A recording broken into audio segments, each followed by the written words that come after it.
40කට පමණ සිද්ධියක්. ඒ කියන්නේ කුඩුම්බිගල කියන ආරණ්‍ය භික්ෂූන් වහන්සේලාට ලැබෙන ඉස්සර වෙලා එහි හිටියා බෞද්ධ නොවන අන්‍ය ආගමික පින්වතෙක්. එහි කලාවට ගිහිල්ලා බොහෝම විවේකීව ජීවත් වෙමින් හිටියා. නමුත් මෙතුමා බුද්ධ ධර්මයේ ගැන යම් පමණක් දන්නවා. ඔය අතර එක දවසක් තමන්ට දෙවි කෙනෙක් කියනවා වගේ සිහිනින් යම් පණිවිඩයක් ලැබුණා. ඒ කියන්නේ පින්වත මෙන්න මේ මන්ත්‍රය පාඩම් කරගන්න කියලා ඉතිපිසෝ ගාථාව කියලා දුන්නා. එතුමා ඉතිපිසෝ ගාථාව දන්නවා. ඉතින් එතුමා අවදි වෙලා කල්පනා කළා මේක බෞද්ධයන්ගේ වචනයක් නේ බුදුරජාන් වහන්සේගේ ගුණ පාඨයක් නේ මේක මට මොකටද කියලා හිතාගෙන හිටියා. නමුත් එදා එතුමා ඇවිදගෙන යද්දී යම්කිසි දොළපාරකින් බහැලා ගොඩ වෙන්න හදනකොට දැවැන්ත වලහෙක් හරියට මූණට මූණ ආවා. එතකොට මෙතුමාට අර සිහි වෙලේක පාට ඉතිපිසෝ ගාථාව කිව්වා.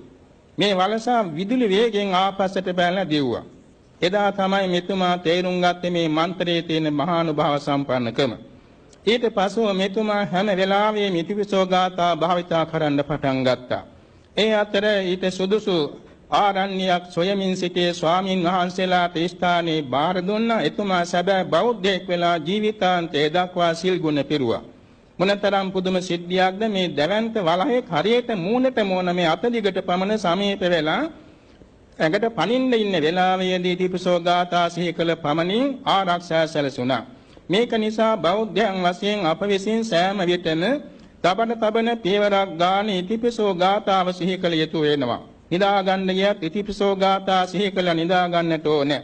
අවදි වෙනකොට ඉතිපිසෝ ගාථාව කියමින් අවදි වෙන්නට ඕනේ. ආහාර ගැනීමේදී ඉතිපිසෝ ගාථා සිහි කළ ආහාර ගන්නට ඕනේ. අද කාලේ ගන්න ආහාර බොහෝ සෙයින් මේ රසායනික දේවල් මිශ්‍ර නිසා ශරීරයට විෂ නොවනු පිණිස ඉතිපිසෝ ගාථා සිහි කළ තමන්ම සත්‍යක්‍රියා කරගෙන ආහාර ගන්නට ඕනේ. වතුර නෑමේදී ඉතිපිසෝ ගාථාව සිහි කළ වතුර නාන්නට ඕනේ. එවැගේම යම් කිසි දෙයක් පටන් ගන්න ඉස්සෙල්ලා ඉතිපිසෝ ගාථාව කියලා පටන් ගන්න ඕනේ. හැම වෙලාවෙම මේක සිහි කරනවා නම් ඒ කාර්යයන් බොහෝම සාර්ථකව සපදායකව සනසිල්ලේ සම්පූර්ණ කරගන්නට ශක්තියක් ලැබෙනවා.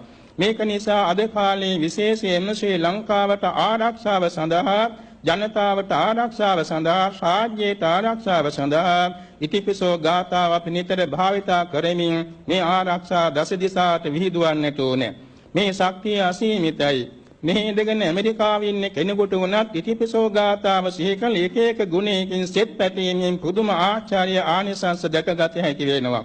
ඒ විදිහට අත්දැකීම් රාශියක් අපි දැකලා අහලා තියෙනවා. ඉතිපිසෝ ගාථාව එක එක ගුණයක් සිහිපත් කරමින් ඕනෑම අදාන්තයක් සුදාන්ත කරගන්නට පුළුවනි. අරහං ගුණේ අනන්තයි අනන්ත අරහං ගුණ බලයෙන් මම වෛර නොවෙමි තරහ නොවෙමි නිදුක් නිරෝගී සුවපත් වෙමි. මාමින් අසවලාද අරහං ගුණ බලයෙන් වෛර නොවේවා තරහ නොවේවා නිදුක් නිරෝගී වේවා සුවපත් වේවා ආදී වශයෙන් මෙත් සිත් පැවැත්වීමෙන් එක එක ගුණයක් ගානේ ඕනම රෝගියෙකුට සෙත් පතලා ඔහු සුවපත් කරන්න තරම් බලයක් ඒකෙන් ලැබෙනවා. මත්පැන් බොන කෙනෙක් ඒකෙන් වළක්වා ගන්නට මේ ඉතිපිසෝ ගාථාවේ නව ගුණේ සිහි කළ එකින් එකට මෛත්‍රී කළා හිතින් හිතට අර චිත්ත තරංග විහිදුවාලීමෙන් ඔහු සංවර කරගන්න